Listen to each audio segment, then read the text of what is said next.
Para masyayikh rahimakumullah, Nabi sangat mengutamakan ilmu. Sangat-sangat mengutamakan ilmu. Nabi sangat profesional. Enggak peduli famili atau bukan, kalau enggak berilmu minggir. Budak sekalipun kalau berilmu, ya dia yang diambil.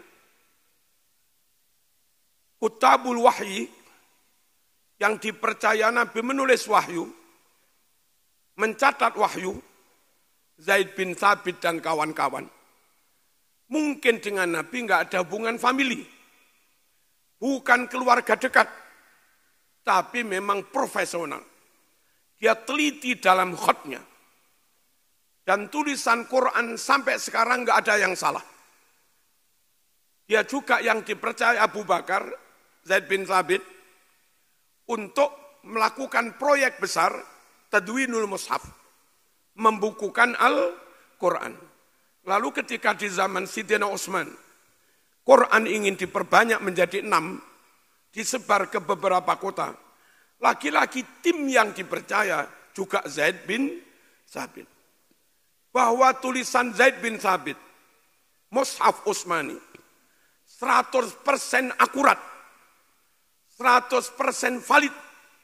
Karena sampai sekarang Mushaf Utsmani yang dikutip jadi mushaf seluruh dunia ini, itu satu huruf pun enggak ada yang salah.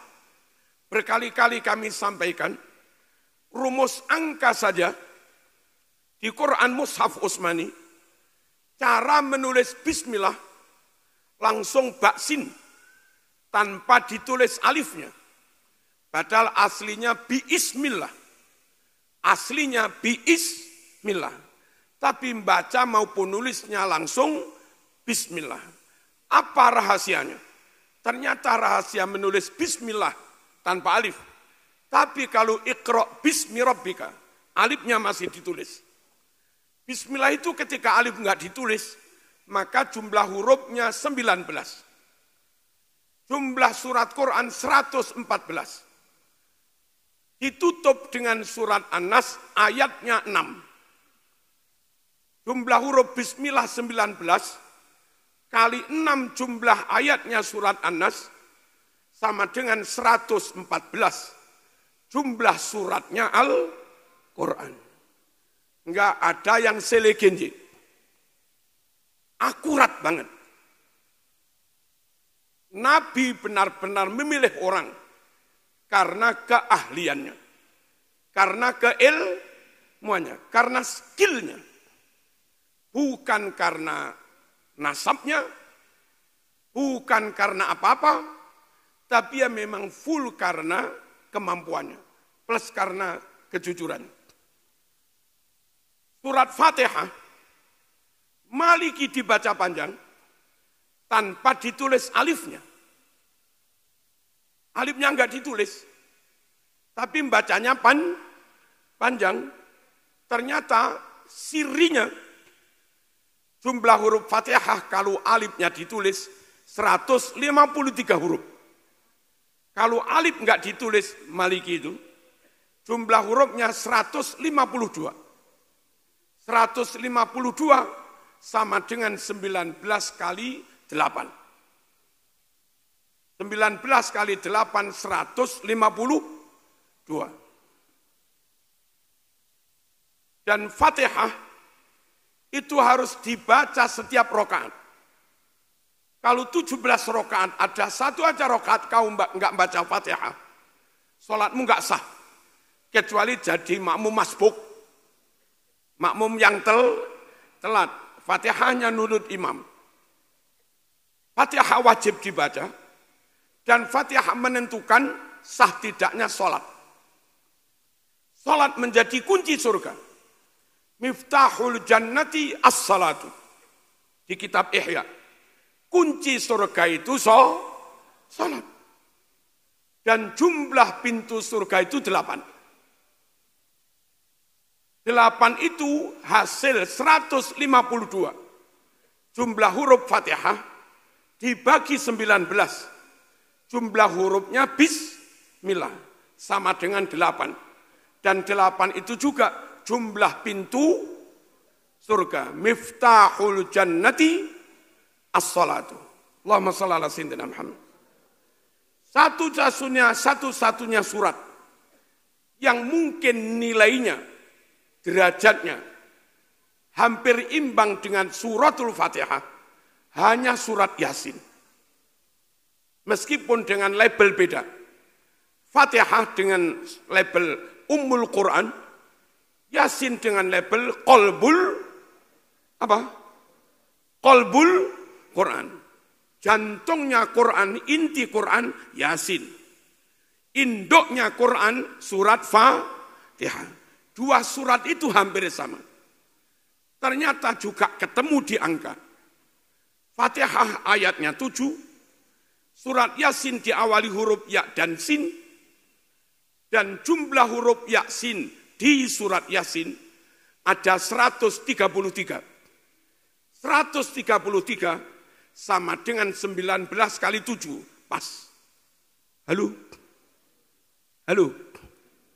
Yang terakhir agak godak-gadik maduk.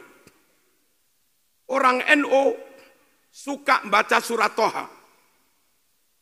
Biar anaknya nanti kalau lahir ganteng, niru Nabi Muhammad SAW. Atau surat Yusuf. Surat Toha diawali huruf tok dan ha. Mengapa? Ternyata jumlah huruf tok dan ha di surat Toha 171 huruf. Angka 171 sama dengan 19 kali 9. 9 bintangnya NU. Kalau ini udah adik madok ini. Luar biasa si Zaid bin Sabit. Menulis mushaf hurufnya enggak salah, khatnya enggak salah, sampai jumlahnya itu juga tidak salah. Nabi benar-benar mengedepankan ilmu, keahlian. Melarang kita merujuk mengembalikan sesuatu kepada yang bukan ahlinya. Idza wussital amru ila ghairi ahli fantadiris sa'ah. Kalau suatu urusan diserahkan kepada yang bukan ahlinya, kata orang Malang punya enggak entos. Enggak entos kau serai tugas, ya mesti rusaklah kiamat. Tunggu kiamatnya. Nah, kita semua NU Darussalam harus tiru sunnah ini. Kedepankan ilmu. Kalau kita punya penyakit, maaf, harus bolo.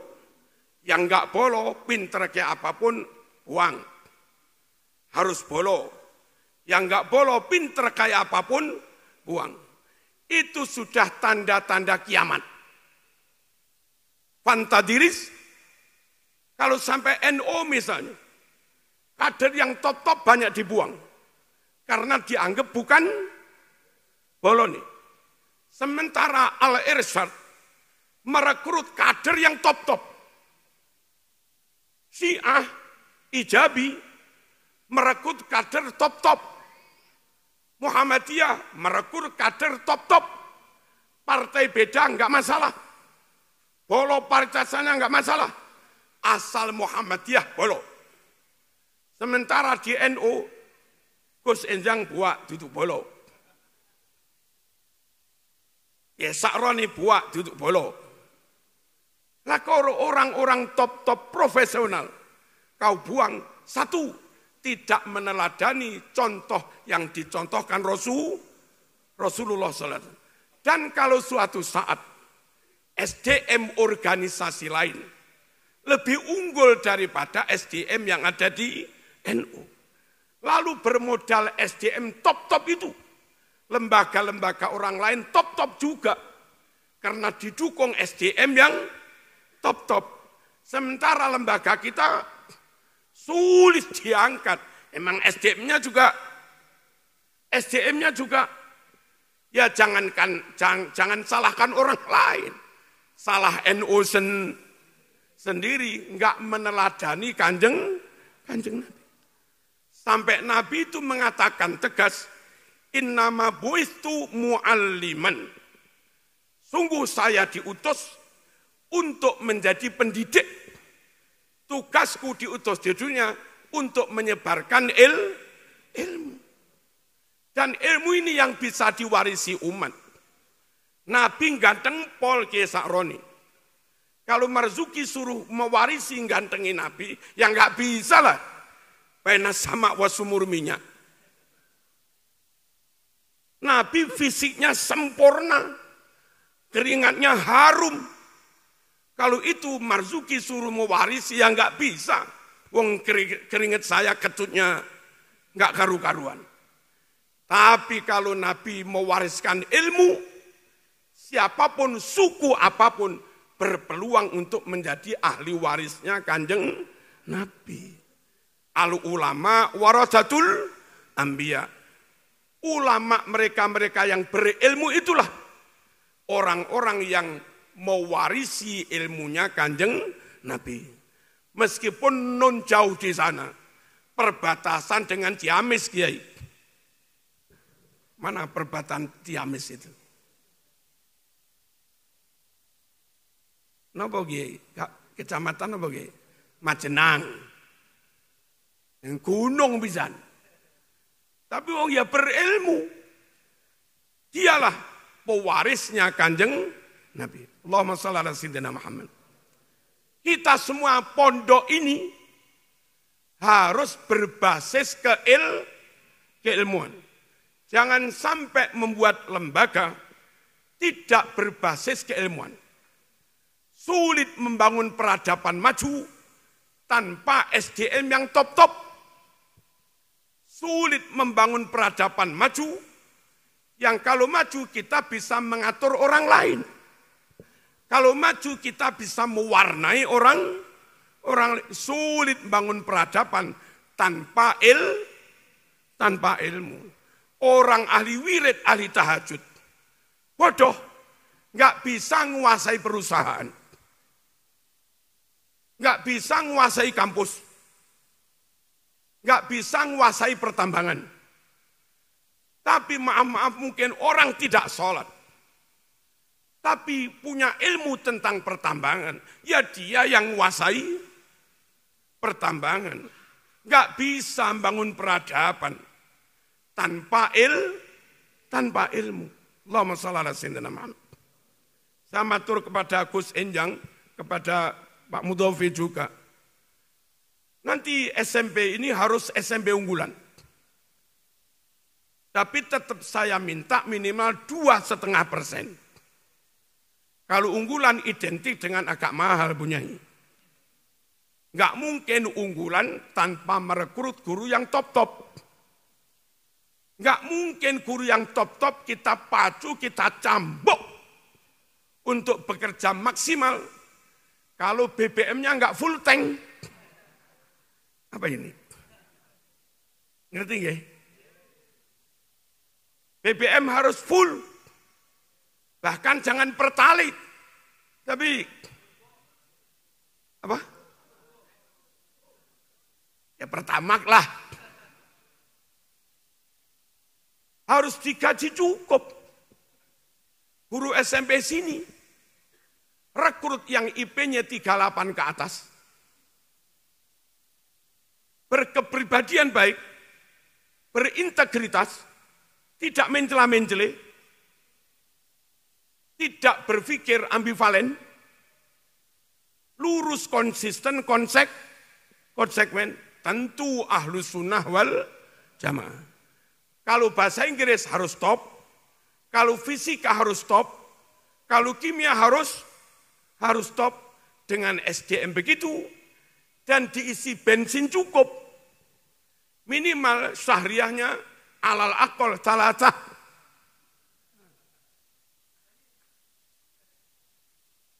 Alal akol salatah. Nah, suasana kelasnya ber-AC. Kelasnya jangan banyak-banyak. Lalu ada kamar mandi dalam yang ada sedot angin biar enggak bau. Ini modern ini.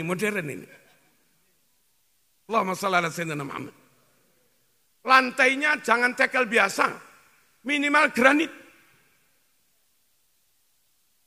Wong namanya kelas unggulan. Dan ada kulkas. Kulkas itu terprogram. Kelas itu 20 anak misalnya. Di kulkas itu hari apa? Ada susu isinya 20 plus 1 gurunya. Nanti hari apa? Kacang hijau. Hari apa lagi? Sule, susu kedel, dan segala macamnya. Enggak mungkin ini dipacu anak-anak. Kalau nutrisi enggak cukup. Lah nutrisi ada di makanan-makanan yang tak sebut itu tadi. Anak kalau nutrisinya kurang, dijak mikir 1 jam ngantuk sudah.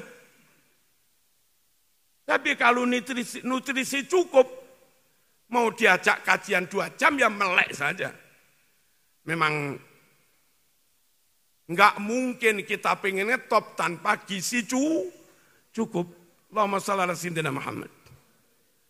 Ini gambarannya kayak begitu. Gurunya top, gaji minimal berapa tadi? Gaji minimal 3 juta. Nah, wali santri kita panggil, kita ajak fair-fairan saja.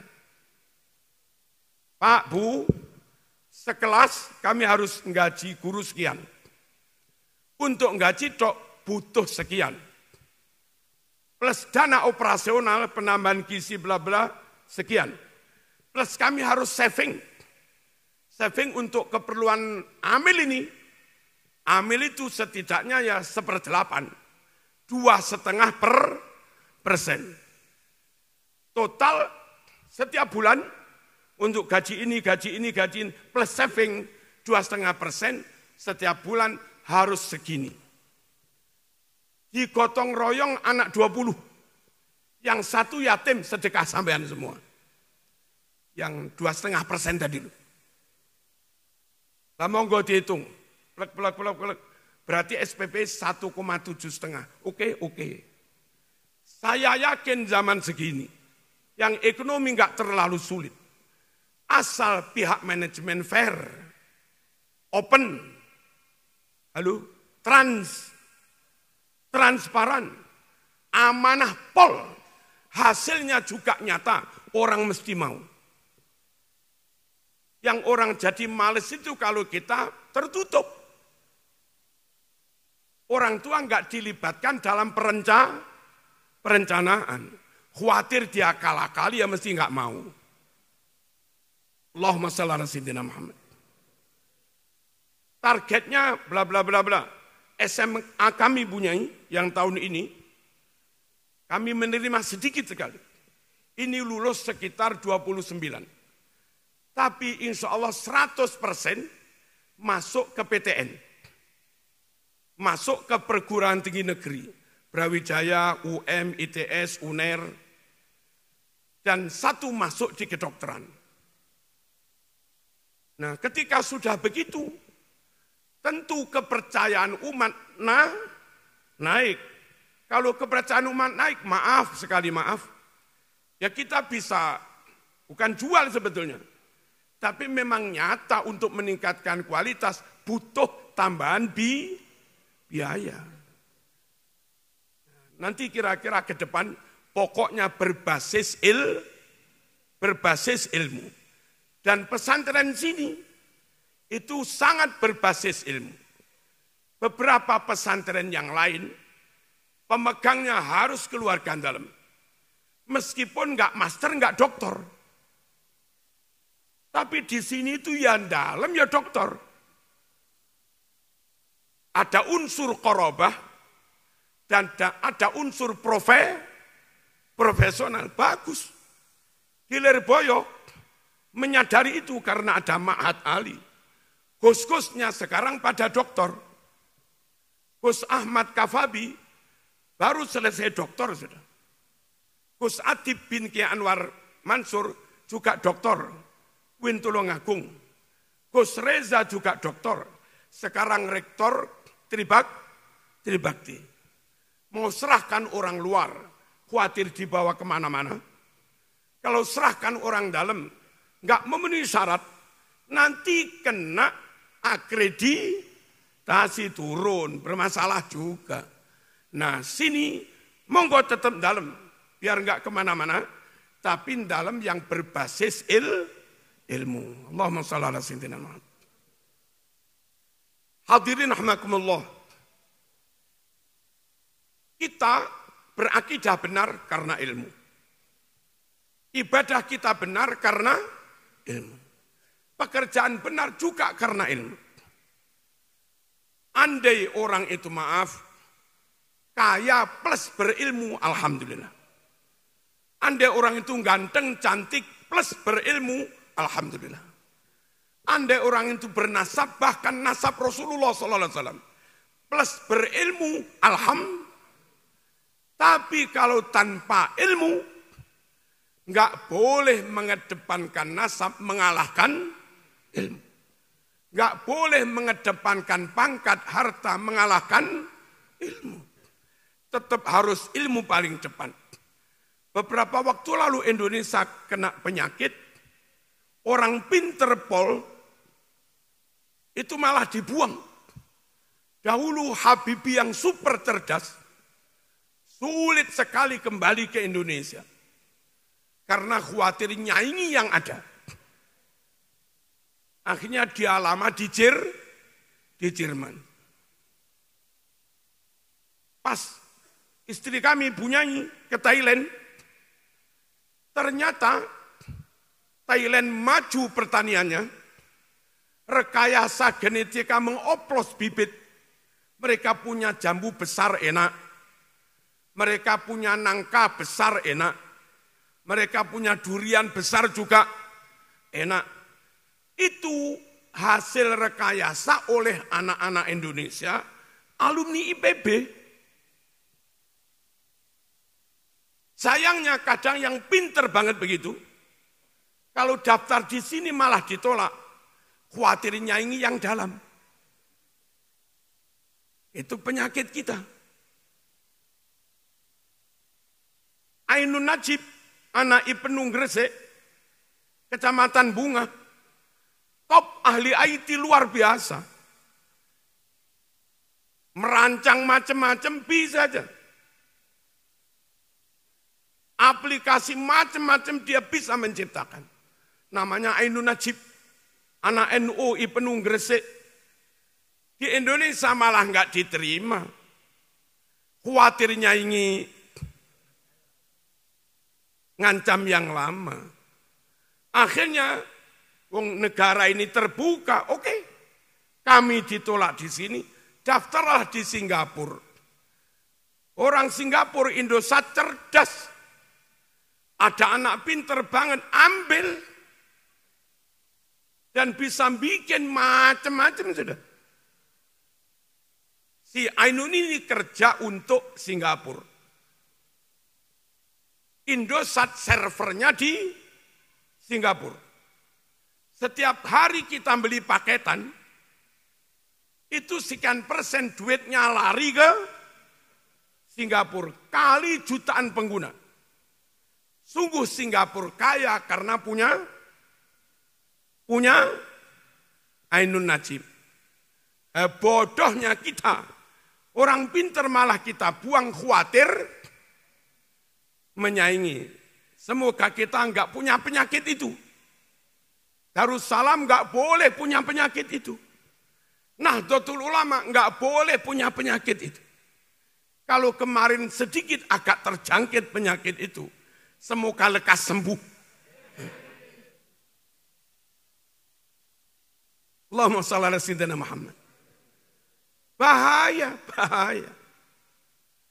UIN, negara membiayainya sama. Tapi ada UIN level atas, ada UIN level tengah, ada UIN level bawah. Bukan karena beda fasilitas, bukan karena beda bangunan, bukan karena beda biaya atau anggaran, tapi beda kualitas kualitas dosen. Siapapun yang merekrut mengajak orang-orang yang berilmu, maka dialah yang akan menjadi maju. Allahumma shalli ala sayyidina Muhammad. Jamaah kami di Malang, ada yang dulu di Poltek Malang, lalu ambil di S2 Korea. Itu mampu menemukan alat untuk menangkap tokoh Syamsiyah. Energi listrik. Tanpa harus pakai panel-panel. Cukup pakai kertas kayak hitam. Biasanya untuk foto itu, apa namanya itu? Film, kertas film. Kami nggak tahu modelnya. Pakai itu tok mampu menangkap sinar matahari. Dan dari itu karena mampu menyimpan sinar, malam dibuat nyalakan lampu bisa. Di mana dia sekarang? Diambil Swedia. Di sini ngurus hak paten sulit. Mesti oyo-oyoan, ini orangnya siapa? Nanti, gitu sih. Kita itu punya penyakit kayak begitu. Halo. Ayo kalau benar-benar meneladani Hadratus Syekh, meneladani Nabi, sungguh benar-benar beliau mengutamakan ilmu. Saya lihat almarhum ambil menantu Enjang ini. Saya lihat juga enggak terlalu ganteng ya, Enjang itu. Desa lagi. Patuknya nonong lagi.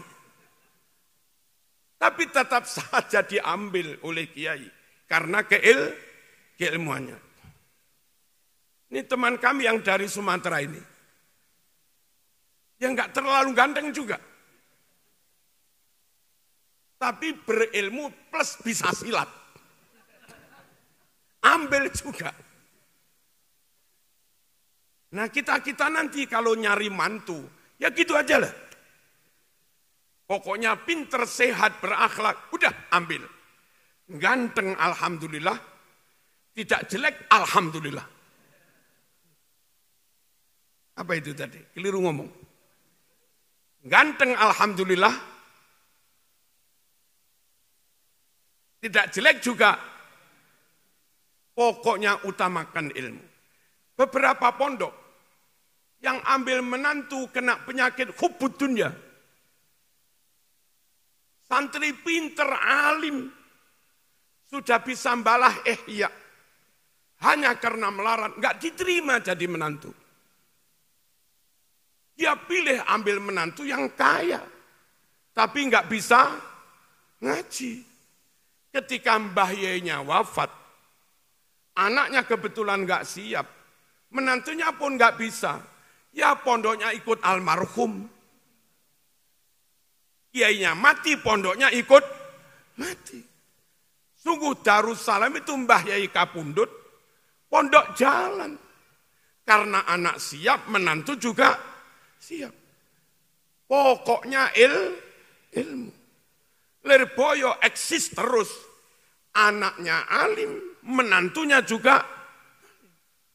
Lirboyo itu ambil menantu enggak harus kaya. Pokoknya alim. Yang tak ambil menantu Gus Ilmi, itu anak seorang janda Surabaya. Yang tak lihat bukan kaya atau enggak kaya, tapi memang pintar baca kitab. Pokoknya rumusnya ilmu. Insya Allah lanjut. Tapi kalau sudah rumusnya pakai calon DPR, siapa yang dipilih? Fulan, dia hafid Quran. Dia master Al-Azhar, sangat mumpuni di bidangnya, karakternya luar biasa, kiprahnya luar biasa. Udah itu aja yang dipilih. Kalau kita milihnya karena faktor ilmu, ya majulah punya DPR top-top. Tapi kalau yang dipilih karena bayar, di Jember itu ada Pak Lurah, koordinatornya maling. Ketuanya maling itu menang pilihan jadi lurah. Entah dia di gimana dia kok dapat SKTK juga dari kepolisian. Wong ketuanya maling. Dan karena ketua maling duitnya banyak, wong setoran. Halo. Ya rusak mas kampungnya. Wong lurahnya ketuanya maling. Pokok hubbud dunya ra'su kulli khati'atin. Kalau sudah gila sama harta, kedonyan mengalahkan ilmu, kedonyan mengalahkan prinsip akidah, kedonyan mengalahkan akhlak, udah. Hubbud dunya ra'su kulli, semua kebobrokan, kesalahan, itu terjadi karena hubbud dunya. Allahumma shalli ala sayyidina Muhammad. Pejabat sudah digaji cukup, masih juga korupsi. Itu ya karena hubbud dunia. Beberapa guru kalau diatur cukup, sertifikasi dinikmati, disyukuri, diatur duit cukup. Cuma karena kurang, karena hubbud dunia. Sekarang di Jawa Timur banyak guru kurang fokus di bidang taklimnya. Yang dipikir itu berkas saja. Yang dipikir itu pelaporan saja. Sehingga kurang peduli terhadap taklimnya. Akhirnya anak-anak kurang pinter. Karena guru mikir pemberkasan. Pokoknya yang dipikir gimana naik, gimana memenuhi itu. Harus ngajar berapa itu. Yang dipikir itu. Akhirnya kualitas pengajarannya menurun. Dan anehnya ketika akan ujian itu dibuat tim sukses. Bukan tim sukses pengayaan materi. Ada program intensif mukatsaf. Bukan. Tapi tim sukses kong kali kong dengan sekolah lain. Anak-anak kita ujiannya sekolah sana. Anak-anak sana ujiannya sekolah sana. Anak sana ujiannya sekolah sini. Tahu mereka antar guru. Mohon yo, yang sana tolong agak merem dikit-dikit. Ya, kami agak merem dikit-dikit. Namanya juga menjaga tapi enggak terlalu dijaga. Anak-anak nyontek. Secara zahir lulus, iya. Tapi ketika anak-anak itu daftar di perusahaan-perusahaan top, daftar di nikel, daftar di smelter, itu butuh orang yang memang skillnya mantep. Daftar di privat, nggak sembarang pelamar diterima. Itu butuh orang yang skillnya luar biasa. Apa yang terjadi? Di Malang ada kampus top, itu kena blacklist dari banyak perusahaan. Alumni dari kampus itu nilainya top-top. Tapi ketika kerja di situ, kinerjanya tidak baik. Berarti dulu nilainya ngaji, ngarang biji. Nilai 3, nilai 3 plus, nilai A plus, itu tidak menggambarkan kemampuan yang sebenarnya. Ketahuannya pas kerja, loh IP-mu setinggi itu kok kemampuanmu kayak begitu. Berarti di kampus ada manipulasi. Kelihatan berilmu tapi enggak berilmu. Tetap saja kana yakunu konangan. Akhirnya kena blacklist. Kampus itu terus jumlah mahasiswanya ya turun karena enggak dipercaya lagi. Pokoknya man arada dunya fa'alaihi bil ilmi. Wa man aradal akhirah fa'alaihi bil ilmi. Wa man aradahuma fa'alaihi bil ilmi. Pengen sukses dunia ilmu. Sukses akhirat ilmu. Sukses dua-duanya ilmu.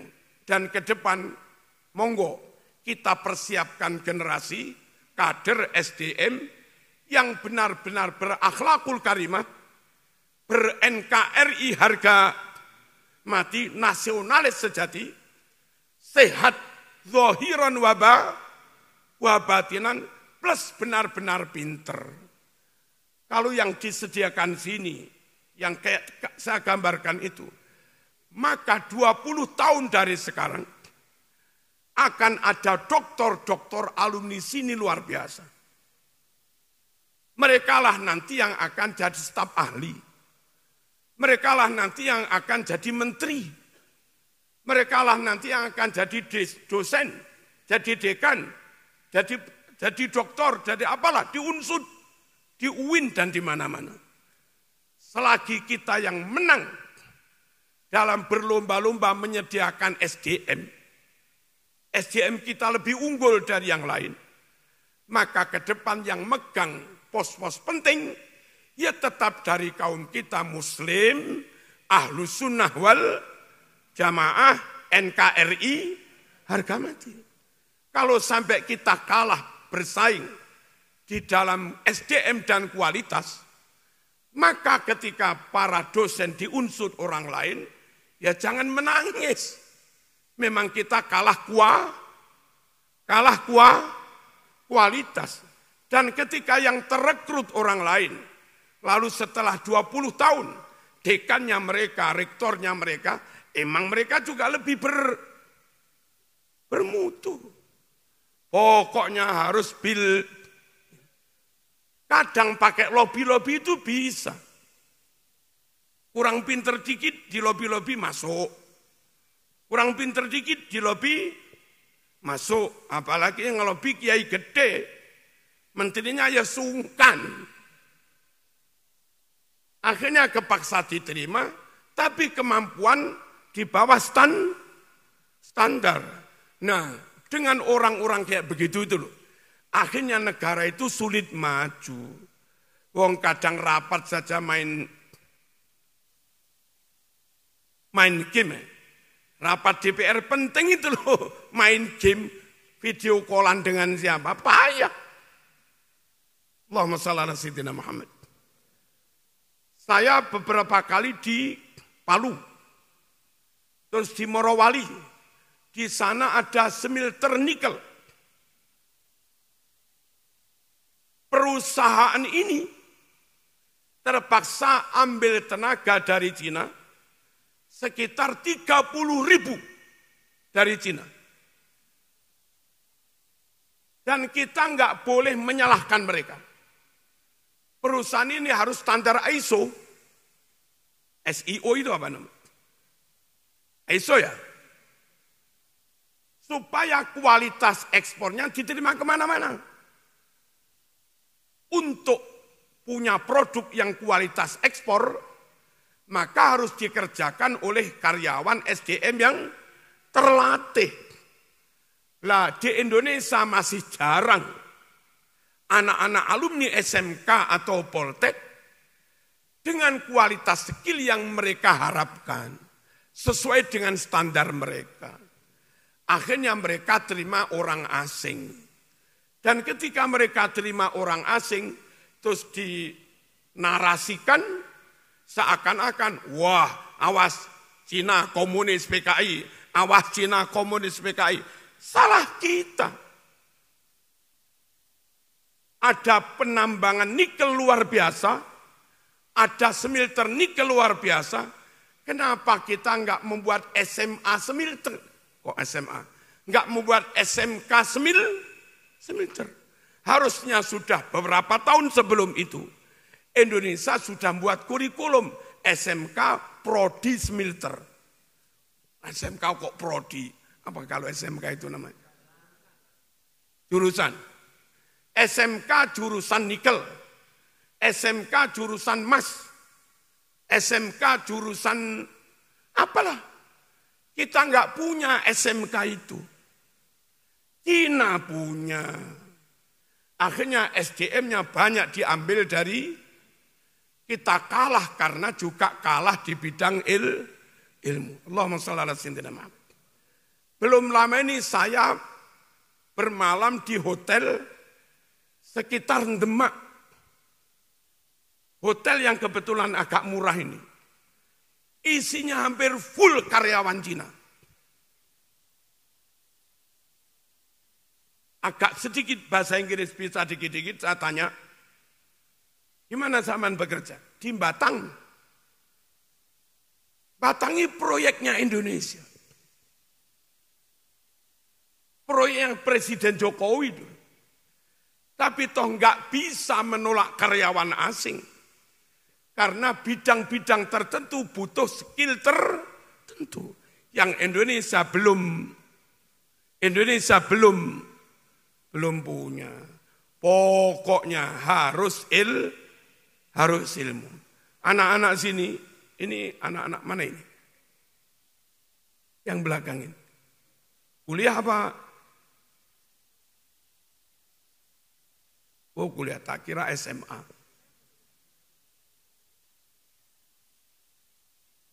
Tak minta. IP-nya enggak boleh kurang dari 3,8. Siap apa enggak ini? Dan itu harus IP asli orisinil. Enggak pakai nyontek-nyontek. Asli kemampuan sampean. Ketika IP-nya segitu ya memang segitu. Kalau bisa seperti itu, maka adik-adik akan sangat mudah untuk lulus S2 LPDP. Atau banyak tawaran-tawaran beasiswa. Dan begitu keterima di S2, jangan sia-siakan kesempatan itu. Belajar yang super sungguh-sungguh. Ini bahasa Inggrisnya sudah 600 apa belum? Belum. Ada TOEFL tening. Ujiannya di sini. Harus. Sampai kalau di bawah 600, kalaupun keterima S2 ya S2 dalam negeri. Kalau S2 luar negeri harus 600 bisa lebih. Harus sampai flontle. Nah, ketika adik-adik berkesempatan S2 di Australia di mana-mana, di sana fasilitas lengkap, perpustakaan juga lengkap, profesor ada, pengen nanya apapun bisa. Lalu sekalian ambil S3 ke sana. Ketika Darussalam melahirkan doktor-doktor kayak begitu, maka insya Allah 15 tahun dari sekarang, rekrutmen dosen Unsud itu alumni Darussalam.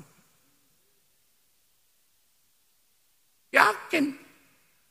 Rekrutmen UGM itu alumni Darussalam. Dan ketika sudah begitu, maka Darussalam benar-benar rahmatan lil alamin, mewarnai di mana-mana. Quran menggambarkan sosok yang benar-benar ideal, yang diharapkan Quran. Wa matalu kalimatin thayyibatin kasajaratin thayyibah asluha sabit wa far'uha fis sama tu'ti ukulaha kullahinin biizni rabbiha.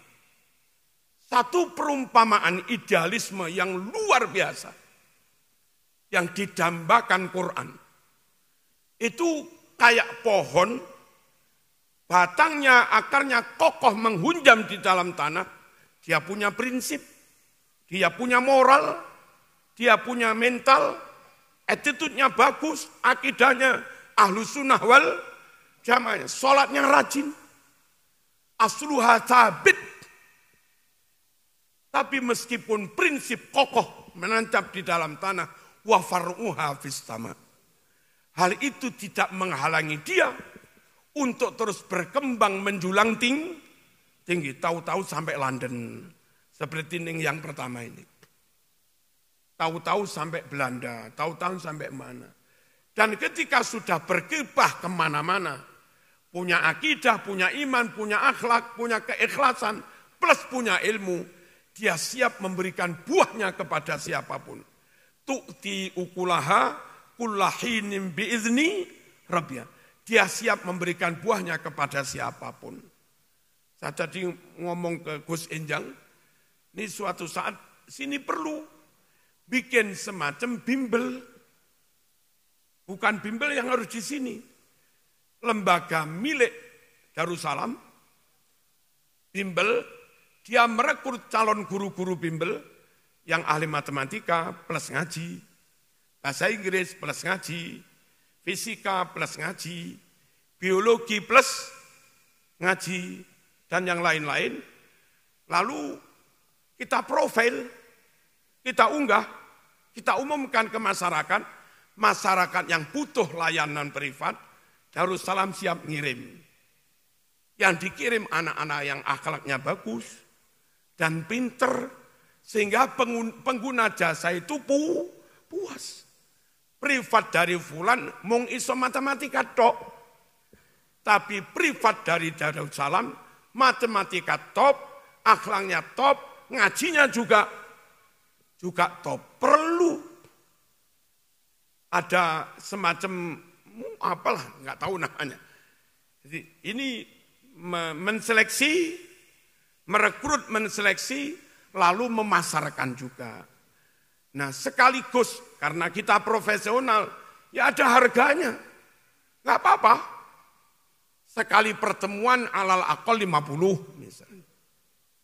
Kalau di Malang yang agak profesional 100 sekali pertemuan. Dan itu laris. Karena imbang dengan hasil. Terus pihak manajemen pakai rumusnya Asnaf 8 punyai. Amil itu berhak 1/8. 12,5%. Nah mereka-mereka yang nyun sewu dapat bisaroh dari masing-masing titik, itu mereka bayarnya pakai transfer langsung ke pihak manajemen. Manajemen motong 12,5% haknya amil. Di sini dilayani keilmuannya, sampai yang di rumah-rumah pun juga dilayani keilmuannya. Pendek kata enggak ada titik yang terlepas dari Darussalam. Dan tetap dengan ciri berilmu dan berakhlak. Yang terakhir, Allahumma shalli ala sayyidina Muhammad. Yang dicontohkan Kiai Hariri Sofa, bukan hanya semangat ilmu, tapi juga akhlakul karimah. Saya sangat tahu beliau, tawaduknya luar biasa. Saya ini tentu jauh lebih muda, tapi karena konteksnya beliau ngantar putranya ke saya, atau nyambangi, yang lebih sepuh, lebih alim, beliau tetap bersikap kami sebagai wali santri. Sowan kepada gurunya anak saya. Harusnya saya yang cium tangan. Karena lebih sepuh, lebih alim. Tapi beliau tetap saja pakai tawaduk, pakai andap asor. Sungguh pinter tanpa ilmu, pinter tanpa akhlak, tanpa adab, orang muak. Tapi adab tanpa ilmu, orang juga tertipu. Yang sempurna ya adab, ya ilmu, ya adab. Ada orang pinter banget, tapi cacat moral di tengah-tengah masyarakat. Saya yakin nggak dipakai khutbah Jumat. Ada orang pinter banget alim, tapi ketahuan bayar, maru nggak bayar.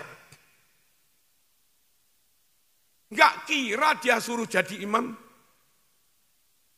Orang dipercaya dan akhirnya kangge di tengah-tengah umat, ilmunya manfaat barokah.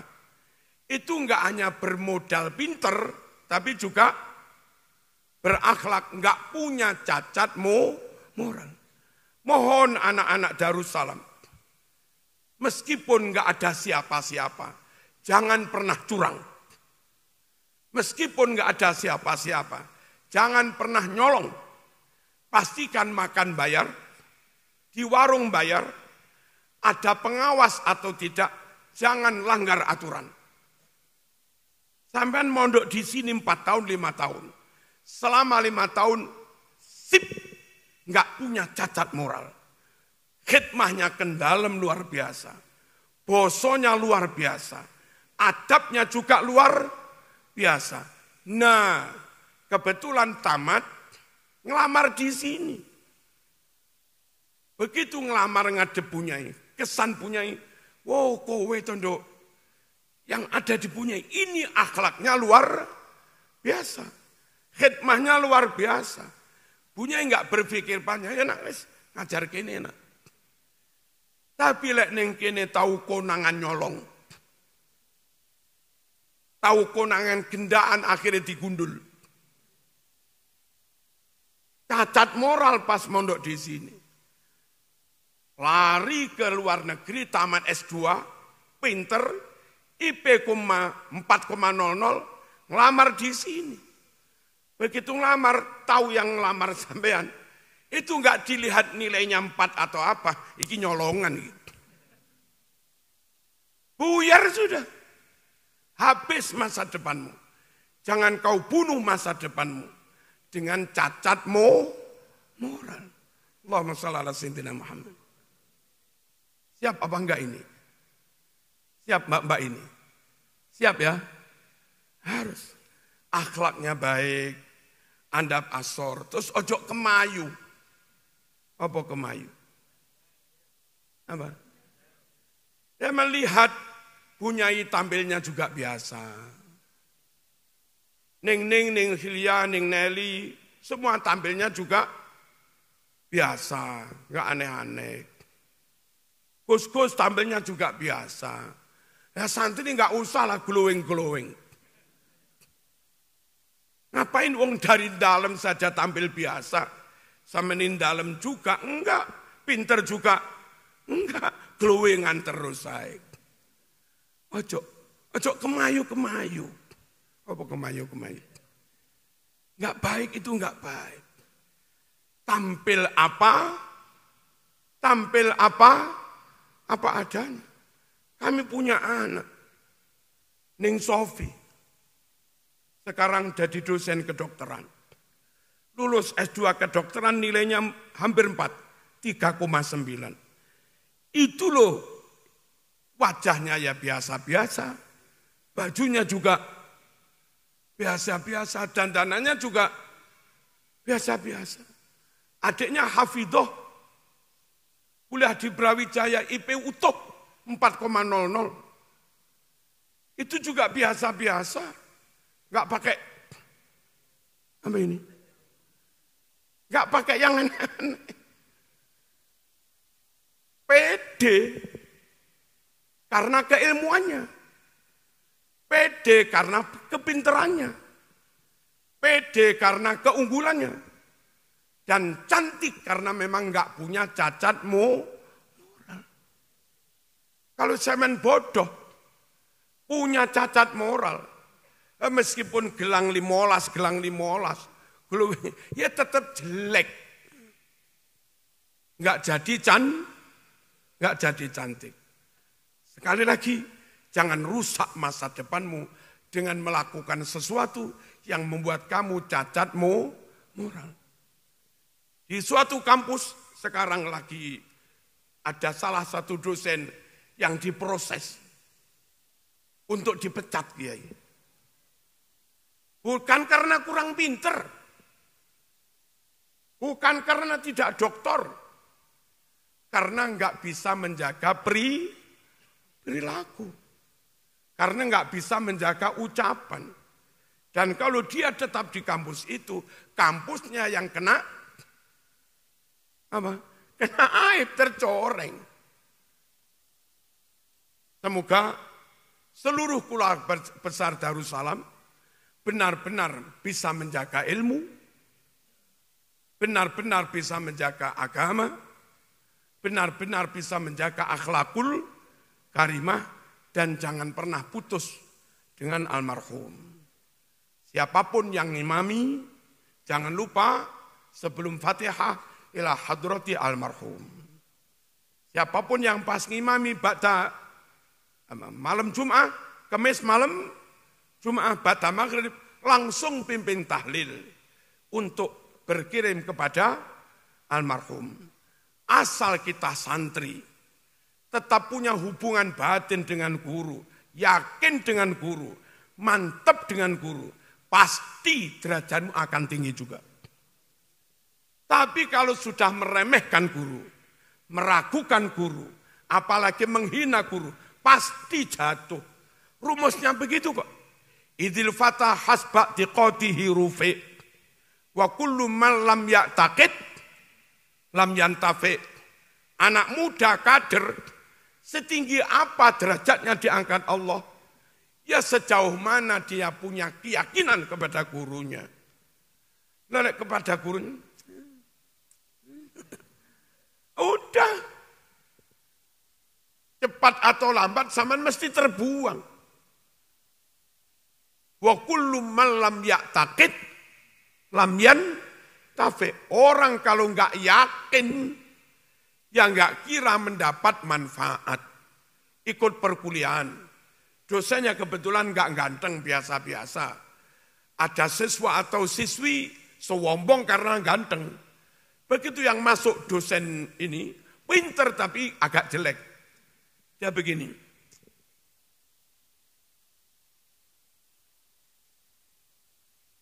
Selama perkuliahan, enggak mendengarkan, enggak memperhatikan, dia gitu terus. Sejam selesai dapat ilmu apa enggak? Anak ini dapat ilmu apa enggak? Ya enggak dapat, enggak memperhatikan. Tapi yang andap asor adab yakin duduk di depan. Full 1 jam materi terserap semua. Enggak yakin, enggak mungkin dapat ilmu. Percaya enggak nih? Percaya tak? Idzil fatah hasba tiqatihi rufi wa kullu man lam ya'taqid lam yantafi. Ini kepingin tak isi. Gelas yang kepingin diisi harus terima duduk di bawah. Andap asor adab. Dan harus anteng. Ojo kakean poyang payeng pola. Asal gelas itu mau duduk di bawah. Meskipun anaknya gede. Tapi tetap sadar, aku murid, butuh diisi. Saya terima ikhlas duduk di proses pengisian berjalan dengan baik. Ini repotnya gelas minta diisi, tapi enggak mau di bawah, maunya di atas ini. Loh minta diisi kok enggak mau di bawah, maunya di atas. Seakan keturunan Rasul. Enggak mau andap asor dengan guru yang hanya pribumi. Seakan keturunan kiai besar. Enggak mau andap asor kepada guru yang hanya anaknya tukang tani. Kalau kamu jadi gelas ingin diisi, lalu enggak mau di bawah, maunya di atas, enggak bakal terjadi pengisian. Paham napa mboten? Tanpa adab enggak mungkin ilmu masuk. Wa kullu man lam ya'taqid lam yantafi. Dan guru-guru di Darussalam enggak usah jaim. Guru-guru enggak usah jaga jarak. Udah Gus Enjang ya kayak saya ngajar di Pondok Gasek. Kami ngajar santri. Tapi kami ngobrol dengan santri juga biasa. Kami yang mengajar santri, tapi kami kadang ikut kerja bakti bersama santri, biasa. Kami ngajar santri, tapi sesekali mangan talaman bersama santri juga biasa. Ketika guru ini enggak jaga jarak, enggak ambil jarak dengan murid, sungguh proses transfer of knowledge, pengisian ilmu itu akan berjalan sepenuhnya sempurna. Ini muridnya sudah manut, duduk di bawah. Gurunya yang sombong jaga jarak. Diisi dari sini. Ya tumpah-tumpah lah. Tapi kalau guru itu akrab, dekat. Kadang sesekali anak-anak jak ngobrol. Dulu Ki Abdul Wahab Has, kadang rokok bareng santri. Ketika guru itu, ini mau ngisi ini, jaraknya jangan jauh-jauh. Dekat, lembut, halus, sabar. Setetes pun enggak ada yang tumpah. Semua ilmu masuk. Gurunya mendekat menyayangi murid. Muridnya andap asor. Sungguh suatu interaksi yang ideal antara murid dengan guru. Nabi menyebut murid tidak murid. Tapi disebut dengan sahabat. Aslinya muridnya. Nabi guru di atas, sahabat muridnya di bawah. Tapi dalam pergaulan sehari-hari, mereka seperti teman biasa. Sehingga proses belajar mengajar antara Nabi dan sahabat, itu mirip-mirip tutor sebaya saja. Sehingga mereka nanya enggak sungkan. Enggak paham nanya enggak sungkan. Wong kayak kepada temannya, hasilnya maksimal. Sampai imam-imam madhab, Syafi'i menyebut muridnya bukan murid. Tapi muridnya imam-imam madhab disebut ashabu Syafi'i. Disebut ashabu Malik. Sahabatnya Syafi'i. Sahabatnya Imam Malik. Padahal aslinya bukan sahabat, emang murid. Tapi itu untuk menggambarkan betapa akrab dan dekatnya guru kepada murid. Murid pun diajak berproses berijtihad. Murid diajak berproses beristimbat. Sehingga begitu Imam Madhab wafat, muridnya pun siap melakukan seperti yang dilakukan gurunya. Yakni berijtihad, beristimbat. Kiai-kiai itu rata-rata manggil muridnya, kalau Kiai Kediri, Blitar, itu manggilnya Kang. Di sini apa? Kang, Mas. Nggih. Kalau perempuan, Mbak. Mriki napa? Bro. Aja bro to koyo embongan ae. Tapi lebih baik begitu. Meskipun kita ning apa, jangan dipanggil jangkar atau jambal. Itu anak pondok kita, Mbak, merian Mbak. Mas, merian. Seperti Nabi nyebutnya juga sahabat, Imam Syafi'i nyebut murid juga sahabat. Nah, hubungan antara murid dengan guru, murid andap asor, tapi guru juga mendekat. Hasilnya luar biasa, Mas. Saya kira begitu. Pokoknya innama bu'istu mu'alliman, saya diutus kata Nabi untuk menyebarkan ilmu. Dan proses PDM, proses belajar mengajar, kalau bisa seperti itu tadi. Gurunya sayang-sayang, gurunya totalitas, gurunya enggak usah jaim-jaim, gurunya enggak usah jaga jarak terlalu jauh, biar murid enggak sungkan bertanya. Dan enggak usah khawatir murid kurang ajar. Guru itu meskipun akrab dengan murid, tetap wibawa. Pokok guru itu memang berkapasitas dan berkualitas, juga bermoral. Tetap wibawa. Saya kira begitu. Sekali lagi, semoga Darussalam bisa seperti itu dan dicontohkan oleh Romo Kiai Dr. Hariri Sofa, akrab dengan murid, akrab dengan anak, akrab dengan menantu, akrab dengan saya, akrab dengan siapa-siapa, Sehingga dengan interaksi yang akrab ini, proses menularkan ilmu berjalan dengan sempurna. Al-Fatihah.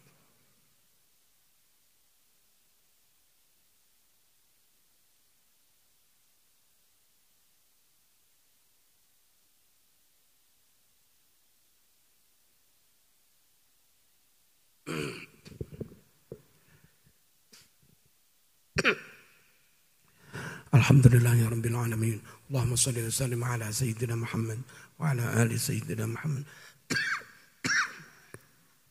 Allahumma taqabbal wa usil waj'al wa ahdi thawaba ma qara'na min al-Qur'an wal kalimati at-tayyibah was salawati nabawiyyah wal adhkar wal istighfar wa ghairiha min as-sadaqat wal muhadarat ad-diniyah hadiyatan wasilah wa rahmatan nazilah wa barakatan syamilah wa sadaqatan mutaqabbalah nuhti dzalika wa nuqaddimu ila sayyidina Muhammadin sallallahu alaihi wasallam wa alihi wa ashabihi wal arwah jami'il muslimina wal muslimat aba'ana wa ummahatina wa ajdadana wa jaddatina wa masyayikhana wa muallimina wa dhawil huquqi alaina wa man awsana wa istawsana bid-du'a khususan khassah ila sahibi hadzal haul Rama Kiai Haji Dr. Hariri Sofa wa usulihi wa dzurriyyatihi wa talamidhihi wa muhibbihi wa atba'ihi ila yaumiddin. Allahumma ighfir lahu warhamhu wa 'afihi wa'fu anhu in kana muhsinan fazid fi ihsani wa in kana musii'an fatajawaz an sayyi'atihi. Ij'al qabrahu rawdatan min riyadil jannah wa la taj'al qabrahu hufrah min hufarin niran. Allahumma la tahrimna ajrahu wa la taftinna ba'dahu waghfir lana wa lahu waj'alil jannata mathwahu. Allahumma innahu atak wa asbaha faqiran ila rahmatik wa anta ghaniyun an adzabihi farhamhu wa la tu'adzibhu innaka antal ghafurur rahim. Allahumma ja'al jami'a ma qara'na wa ma fa'alna fi hadzal majlis min al-a'mali salihah fida'an lana wa lahu minan nar wa itqan minan nar wa fakakan minan nar wa hijaban minan nar wa sitran minan nar wa amanan minan nar wa najatan minan nar wa bara'atan minan nar. Allahumma sallimna wal muslimin wa afina wal muslimin wa qina wa iyahum syarra masaibid dunya waddin. Allahumma alif baina qulubil mu'minin wa aslih dhata bainihim. Allahumma alif baina qulubina wa aslih dhata bainina wahdina subulas salam wa najjina minadh dhulumati ilan nur wa jannibna al fawahish ما ظهر منها وما بطن وبارك لنا في أسماعنا وأبصارنا وقلوبنا أزواجنا وأولادنا وتب علينا إنك أنت التواب الرحيم واجعلنا شاكرين لنعمتك مثنين بها عليك قابلين لها وأتمها علينا.